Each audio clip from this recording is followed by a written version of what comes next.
I'm about to rock it. I'm about to get ill. Get down. Get ill.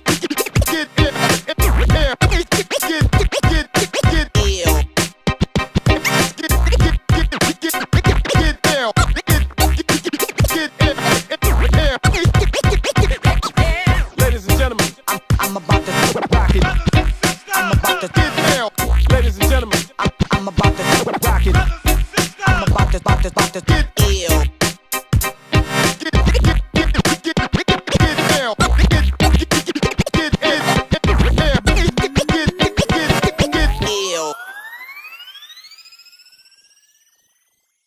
What's up, everybody? I'm John Verway with RageTracks, sitting in with Dylan, aka illGates. Just smashed the Aragon Ballroom. How's it going tonight, Dylan? It's going awesome, man. I mean, it's a hell of a night. We sold this bitch out. People are live as fuck out there. The sound system's loud. The drinks are flowing. Bodies are bouncing, man. It's put a smile on my face. I just want to thank you again for taking the time out of your schedule. Yeah, Tour schedule to do this interview with us. How you liking Chicago tonight? The past few days you've been here. I love it, man. I'm a big fan of the city. I got a lot of my best friends here. So I actually I flew my wife out to hang out. We've been went on walks by the lake and had nice dates and shit, and hung out with all my good homies. And I don't know, Chicago I think really brings out the best in me music-wise. I think it's maybe just growing up in Toronto. It's musically and just culturally so similar to Chicago that I feel like. I feel like I can just do me, and I don't have to explain shit to people. Yeah, so it's exactly. nice to have an audience like that. It really makes me feel good as a performer. I feel very comfortable. Yeah, come here, feel comfortable, don't have to worry about what you're doing and whatnot. Tell us a little about yourself. Well, I mean, I spend as much time as I possibly can writing music, and then the rest of the time traveling and playing music. And then, that's the majority of my life. And then, I'm a lover. And I love supporting good causes and helping people to expand their minds. So I teach people music as well and help people to create music tools and find a way for themselves to make a living in the music industry as well. So between just helping other musicians and just promoting good causes and playing shows, that's pretty much it. I read a lot too. What do you like to read? One of my favorite things is short fiction podcasts, and there's this huge explosion now of because it used to be there'd be these magazines like Amazing Stories and stuff that were published edgy sci-fi in the 30s and 40s and 50s and stuff, real old school. But those print magazines kind of die out, which really was not very good for independent authors. But now now that there's people are using podcasts all the time. There's this huge crop of podcasts where you can get short stories from fucking anywhere, and the overhead for producing them is so low that people can get the weirdest fucking authors and stories and stuff. So the ones that I really love is this podcast called Escape Pod, and it's usually an hour or less self-contained short story each week, and then they have episode feedback. There's 400 or 500 different episodes you can get. And then there's a horror one called Pseudopod, and then one that just specializes in weird shit called Drabblecast, Clarksville. There's this whole world of really edgy short fiction podcasts. So I like that a lot. And then I also read a lot of Tim Ferriss is fantastic. 4 Hour Body, 4 Hour Work Week. If you haven't read 4 Hour Work Week, fucking read it. I already have. It will change your life. It will change your life. It will change your life. Ever read the War of Art? Yeah, War of Art is a fantastic book too. But yeah, so I like reading stuff like that too. But mostly really bizarro fiction. Hell yeah, that's awesome. You can't go wrong. So how's the tour been going? How's traveling with Excision and Dirty Sonic? Oh, it's great, except for this guy. He's fucking horrible. Ryle, he just kills it.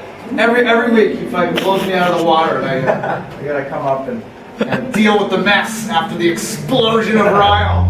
But yeah, no, they've been great friends, and it's really cool. To be with such an awesome crew. Everybody's so talented. Everybody's got their own thing going. And it's just when you're with people that long, you can see them grow. Yeah. As well. So it's not enough. You just get to know them, but you also see them grow and move through their life, and things happen, and stories it's just like, you know, I feel like it's like family at that point, you know. So Yeah. it's been really cool. You know, nobody's been a dick. And yeah, it's been good. People have been like, you know, pretty clean on the bus and good about, you know, not ruining the bus for everyone. You know, everybody's been they've all done this before, so it's good, man. Yeah, it's good. It's awesome to hear because looks like the tour's going really great. Every show just keeps getting sold out and it just keeps you guys just keep smashing everything. Dude, I can't believe we sold 4,800 tickets to this place. It's crazy. I can. Right? Like it's a sea of humans, man. Yeah, you heard that. It's great. Sold out Aragon Ballroom in Chicago.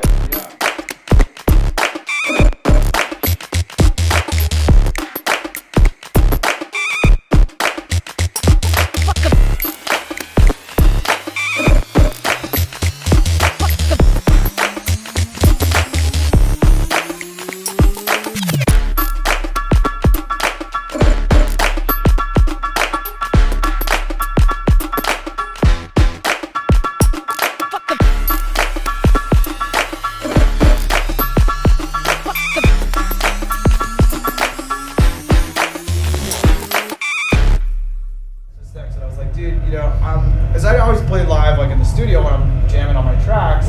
But I was like, you know, I was just thinking about it. I'm like, man, you know, I've been a musician professionally for like 10 plus years. But I have never like played an instrument on stage during one of my sets. Yeah. You know, and I was like, what the fuck? That's crazy. So last year, my New Year's resolution was to learn how to play an instrument on stage and figure out how to actually like add live music. So, you know, I'd always done percussion and been like kind of shitty at piano, kind of shitty at guitar, but never really good enough at any of them to actually play live. Yeah. So I experimented with a bunch of different instruments and asked around to different electronic musicians. And I learned about like the MIDI fighter, which is like kind of like an MPC made of arcade buttons. Way more fun to play than drum pads. Way more. Like you can roll your fingers on it and make crabs and it lights up like fucking crazy and it's just awesome. So Mad Zach was the one person who was like, okay, you want to learn about this? Come over to my fucking studio. I came over to the studio and he unplugged his MIDI fighter and fucking gave it to me and like showed me, you know, the ways. And I was just like, damn, this is so fun. Like I had no idea that, you know, you could play like a whole track live. Like I was expecting myself to be playing drums over top of the tracks. Yeah. But then once I learned about like the full like finger drum juggling and that you could actually like make a track like with nothing fucking playing. Yeah. And just hit stop and then fucking play from scratch. Yeah. I was like, oh my god, I have to learn how to do this. Oh yeah. So I spent like 5 hours a day practicing for like a year, you know, just like compulsively, really, really annoyed my wife and my roommates. But you know, I got to the point now where I do it live and you know, I had this problem like, because Mad Zach, he's a fucking gangster with that shit. Like, you know, he's the guy who taught me. Mad Zach, he works at DJ Tech Tools, makes sound packs. Look him up if you're into finger drumming. He's like the dawn of the MIDI fighter. He's amazing. I gotta get a fucking camera, you know, run it into my VJ setup and do it. So, you know, this tour was when I was gonna kind of roll that out. Now, 63 shows later, it's like, you know, it's a part of my set now forever, you know, and like. I started doing these routines and stuff, and the reaction's just crazy. You know, like when people look up and they realize they're like, shit, like I can see the hands on the camera. That's okay. That button must be the kick drum. That button must be the snare drum, etc. And they kind of like do the math and figure it out. And by like the second or third routine in the set, they're fucking like, yeah, you know, like they love it. Yeah. So I mean, it's just gonna go deeper and deeper with it. I've been practicing scratching a bunch more too. Like I used to scratch in the '90s, but I was really bad at it because I was a kid. Yeah. So you know, I started practicing scratching again too. So yeah, you're scratching a little bit tonight. yeah, I did like a little bit. Good. I still, you know, I gotta not like Hubert on crystal meth yet, but you know, eventually. So what advice do you have for some young producers out there looking at your ill methodology and just reading over everything? Number one mistake young producers make is they don't trust their own fucking opinion. And they go around asking everybody, is this track awesome or not? It's like, it's your fucking job to know that. That's the entirety of your job. You know, you need to know what sucks or not. Yeah. Right? Generate sounds, pick the better one. Yeah. Confidence. You know, yeah, and like so many producers, they just don't. They're like, no, you know, I should take this half. They get like, very sketch of an idea out, and they're like, I need to make an MP3 and show all my fucking friends. Yep. And then by the time they do that, when they're sitting down to write, they got all their fucking friends, little pieces of fucking advice in the back of their head. Yep. And it's like, if your friends were so fucking shit hot, they would be rock star DJs. Yep, exactly. But they're not. So So you gotta don't take their fucking advice. You gotta go off your own thoughts and stuff. Exactly. Find yeah. out what fucking sound makes your mind fucking orgasm and do Yeah. that. Do Yeah. that. Do that. Don't take Yeah. anyone else's fucking opinion. It's not about DJing is all about tricking people into having better taste in music than they do. Oh yeah. Who've been some of your biggest influences throughout your music? I mean, my number one influence is probably like Bass Nectar. I mean, we collaborated on fucking like 10, 15 tunes by now, you know? Yeah. He's like one of my best friends, and he is the one who like, cause he was bumping my shit like fucking years ago, like a decade ago. Mhm. And he'd been playing my records a lot, fucking hunting me down, and he's always just been like one of my best friends. Like, he's a great guy, you know. The Bass Nectar is cool, but like Lauren is my dog. You know? But yeah, so you know, he brought me out for my first U.S. tour like in 2005 or something, and just like helped me to kind of meet all the promoters and the heads and like get my footing out there. And really, without him kind of like plucking me out of this like dog eat dog like breakbeat battle. But yeah, he really, you know, he's probably my number one influence. And then like, you know, Tipper obviously is pretty much the boss. Oh yeah. Amon Tobin, Aphex Twin, all that shit. I really fucking love like super heady electronic music. But then I also love like, you know, the Wu-Tang Clan and fucking Public Enemy and shit. You know, so I was always kind of like, hey, you know, like how can I make like hip hop world and like experimental electronic world meet in the middle, you know, and that was always my goal. And people thought that was really weird in the 90s, but now it's fucking great. Now it popped up and everybody's loving it. Yeah, so I lucked out. I just happened to like the right thing early. Well, when can we expect the next illGates EP coming out? Well, 420 is Zombie Jesus Weed Day this year. So to celebrate Zombie Jesus Weed Day, on the 22nd, the Ill Methodology Remix Volume 2 comes out. On the 24th, there's a bunch of new studio tools for producers and shit that I've made that are coming out. Then on the 29th, I got a remix pack for the Ninja Tune Ninja Jam iPad app coming out. You can like finger drum, remix, smash up my tracks on the iPad and the Ninja Tune app. And then after there, I got a track with Stefan Jacobs, a collab EP with Alicia and this guy Screenager, who's from Zen Death Squad. They're like a glitch hop. That's gonna come out. And then been working with Messinian with his new alias Mayor Ape Shit. Fucking amazing. Y'all need to know about Mayor Ape Shit. But yeah, so I'm not sure really like if I'm gonna do another album for a while, because I kind of like, I don't know, I think I want to wait till people are like, when's the next fucking album? Yeah. You know, and just kind of do single tracks for a while until people are like, dude, you haven't done an album in like fucking how long? Like, when are we gonna get an album? Because like, I don't know, man. Like, I remember, like, cause I put out the Ill Methodology, God, maybe like 2 years ago, but it was like 21 tracks. Yeah. And like within like 6 months, people were referring to it as old.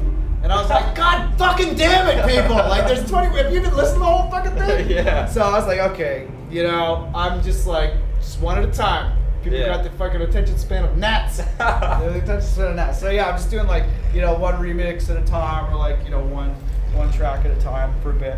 But you know, there will be another album. I'm not planning on quitting music anytime. Oh yeah. Got that secret shit on. Yeah, I got some secret shit. Is there anyone you want to collab with? Oh, fucking Santa Gold, all the way, man. Oh, I would love to do a track with Santa Gold. Where's her fucking Grammy? Like, Right? She needs to be recognized for Great voice and great speed. Oh, her great songwriting, beats. man. Oh, perfect.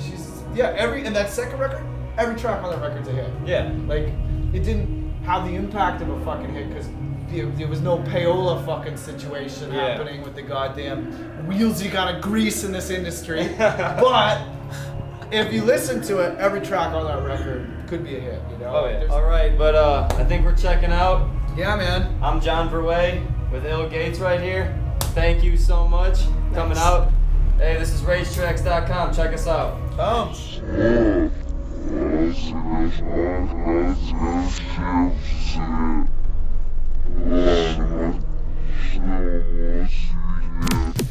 Pick it up.